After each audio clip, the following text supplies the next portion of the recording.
Dices que las civilizaciones son frágiles. ¿Te refieres a esta porquería del COVID-19 que está sucediendo ahora? ¿Qué es eso? Nunca lo he escuchado. Es esta cosa. Algunas personas simplemente tienen tos. No sé de qué estás hablando. Otras personas se sienten mucho peor. Quiero decir que esto ciertamente se ha apoderado del espacio mental del mundo en un grado que es bastante impactante. Sí. Salió de la nada. Es una locura. Si pensamos que pasó en noviembre, nada. Y ahora aquí estamos, diciembre, enero, febrero, marzo, abril, mayo, 6 meses después, es un mundo totalmente diferente. Más o menos vi cómo todo esto se desarrollaba en China antes de que se desarrollara en los Estados Unidos. Es como ver la misma película otra vez, pero en inglés. Creo que la tasa de mortalidad es mucho menor de lo que dijo la Organización Mundial de la Salud. Es mucho, mucho menos. Probablemente su magnitud es menor.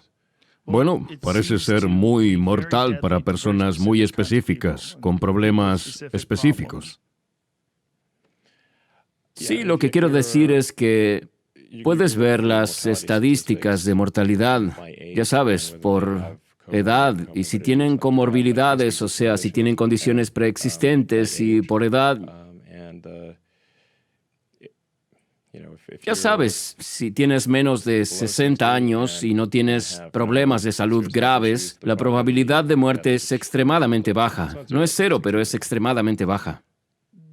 Sin embargo, no pensaron que este fuera el caso cuando comenzaron a cerrar el país. ¿Crees que es una situación en la que una vez que proceden de cierta manera es muy difícil corregir el rumbo?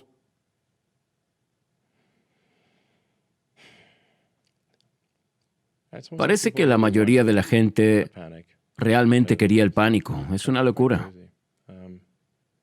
Pero en algunos lugares sentir pánico es por algo, ¿no? Como si estuvieras en terapia intensiva en Manhattan y la gente muere a tu lado y todos usan intubadores y parece que cuando ves a todas esas personas con respiradores y muchas de ellas están muriendo y ves que las enfermeras están muriendo y que los médicos se enferman, hay algunos lugares donde ese miedo está justificado. Pero luego en otros lugares lees historias sobre hospitales que están básicamente semivacíos, que tienen que dar licencia a los médicos y enfermeras porque no hay trabajo para ellos. La mayoría de los hospitales en los Estados Unidos en este momento están medio vacíos o en algunos casos trabajan con su capacidad al 30%. Y esto se debe a que han decidido no hacer procedimientos programados y las cosas normales por las que las personas tendrían que ir al hospital. Sí, es decir, que no estamos hablando solo de eso. Algunos de estos procedimientos programados son bastante importantes. Sí. Si tuvieras una enfermedad cardíaca Un corazón dañado. y necesitas, ya sabes, un triple bypass, es algo que se programa, pero si no lo haces a tiempo, morirás. Sí. Programable es una palabra rara. Sí, programable no significa, oye, quiero operarme aquí. Sí. No es como la cirugía plástica, es más como si mi cadera estuviera mal y tengo un dolor terrible porque mi cadera se ha roto o mi rodilla y no quiero ir al hospital. No puedo ir al hospital aunque tengas un dolor extremo o te duelan los riñones. Hay personas que tienen problemas bastante serios que eligen no salir por miedo. Entonces, creo que es un problema, no es algo bueno. Parece que el estado de percepción pública está cambiando. Lo está, sí. Parece que la gente está respirando profundo y se está relajando y debido a las estadísticas, es decir, básicamente fuera de nuestras fronteras, se reconoce que no es tan fatal como pensábamos que era. Sigue siendo peligroso, peor que la gripe, pero no es tan malo como pensábamos o como temíamos que pudiera ser. Voy a objetar que la mortalidad es mucho más baja, al menos un factor de 10, quizás un factor de 50 más bajo de lo que inicialmente se pensaba. ¿Crees que la forma actual en que estamos manejando esto, el distanciamiento social, los barbijos, la cuarentena, tiene sentido? ¿Es adecuado o crees que deberíamos regresar al menos más cerca al estado en que solíamos estar? Creo que una higiene adecuada es algo bueno, pase Sí. lo que pase. Lavarse las manos y si tienes tos, quedarse en casa o usar un barbijo es algo bueno. Podríamos hacer eso, como es normal en Japón. Sí. Si estás enfermo, usas un tapabocas y no toses sobre las personas. Creo que sería genial adoptarlo en general en todo el mundo. Y lavarse las manos también es algo bueno. Creo que hay algunas cosas positivas que mejoraron, ya sabes. La higiene. Sí, la conciencia del potencial. Sí, y creo que esto ha sucedido al sistema que estaba moribundo, con muchas capas de burocracia, y creo que hemos eliminado parte de esa burocracia. Y si en algún momento probablemente haya una pandemia con un alto nivel de tasa de mortalidad, ¿sabes? Hubo un debate sobre qué es un alto nivel de mortalidad. Yo creo que sería algo que mate a mucha gente de 20 años, Sí. como el tipo de mortalidad del ébola. La gripe española, algo que Sí, afecta a las sí. personas sanas, sí. Sí, matar a un gran número de jóvenes sanos, eso se define como una alta mortalidad. Esto es al menos una práctica para algo así. Y creo que esto es solo cuestión de tiempo para tener eventualmente una pandemia de ese tipo.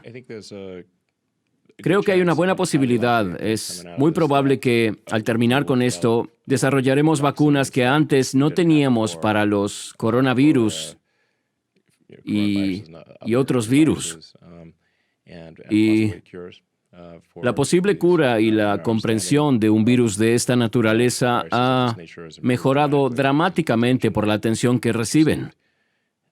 Así que definitivamente hay un lado positivo aquí y Potencialmente, si actuamos correctamente. sí, creo que habrá algo positivo, pase lo que pase. Con suerte, más positivo que negativo. Entonces, sí, esto parece una especie de práctica para algo que podría venir en el futuro con una tasa de mortalidad grave, realmente alta. Y tenemos que pasar por esto sin que sea algo que mate a un gran número de personas jóvenes sanas. Hay dos argumentos, ¿verdad? El primer argumento es que debemos continuar protegiendo a los débiles, protegiendo a los enfermos, pero abramos la economía. El otro argumento es dejar de ponerle precio a la vida humana y refugiarnos en un lugar hasta que tomemos alguna decisión y descubramos alguna forma de desarrollar algún tipo de ingreso universal, un plan de ingreso básico universal o algo así para alimentar a las personas durante este tiempo. ¿O es una transición? Bueno, creo que si alguien quiere quedarse en casa, debe quedarse en casa. Si alguien no quiere quedarse en casa, no debería verse obligado a quedarse en casa. Esa es mi opinión. Pero crees que... Y si a alguien no le gusta, es mi opinión. Así que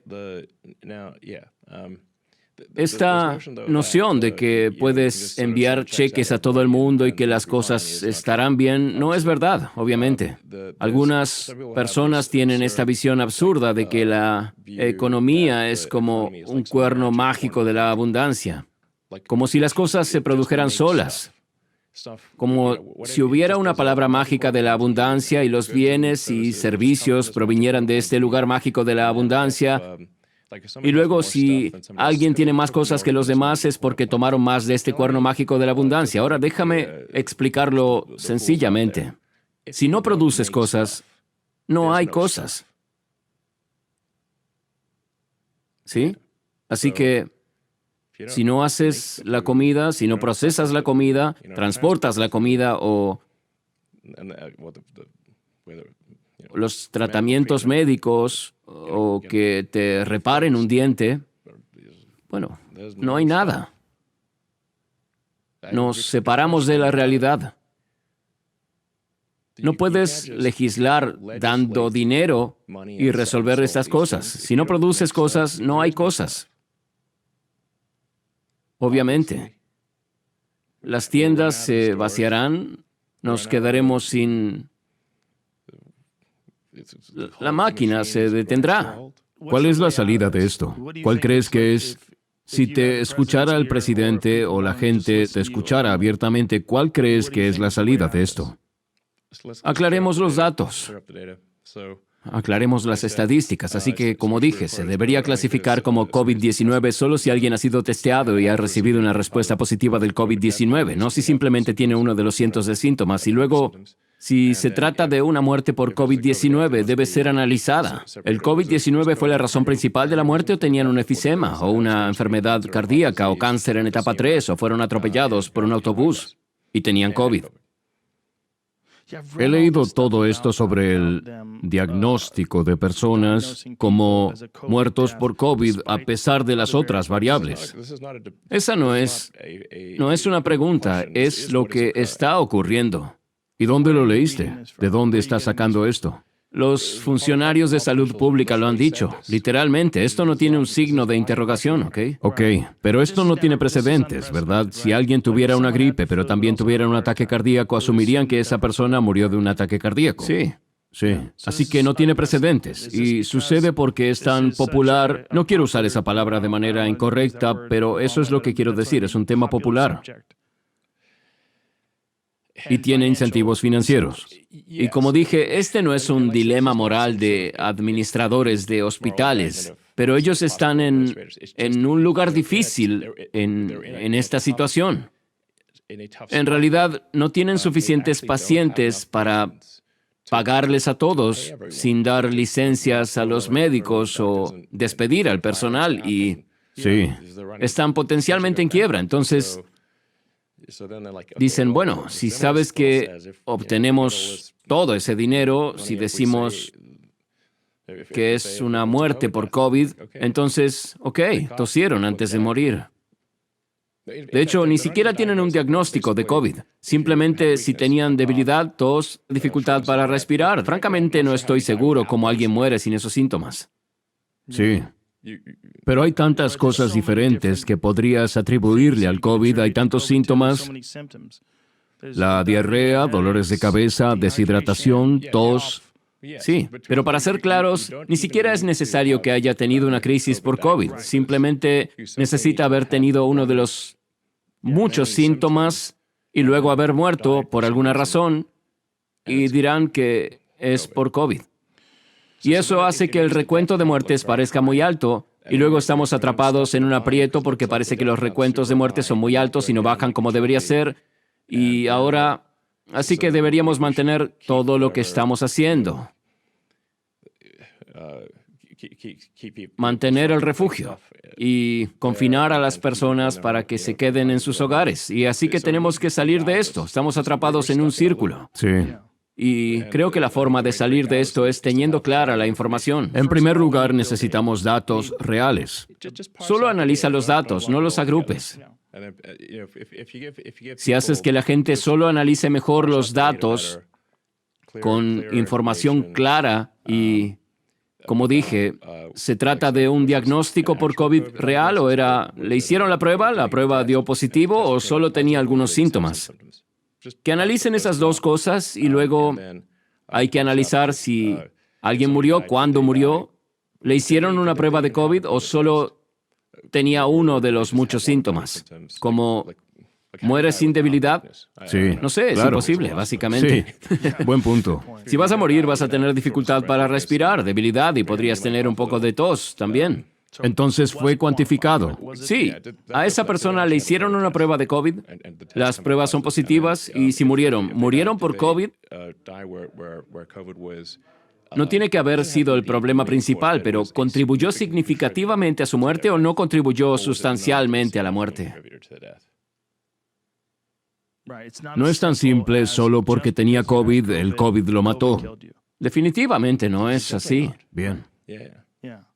Quiero decir, las personas mueren todo el tiempo, tienen Sí. gripe y otros resfriados, y no decimos que murieron de esa gripe y otros resfriados.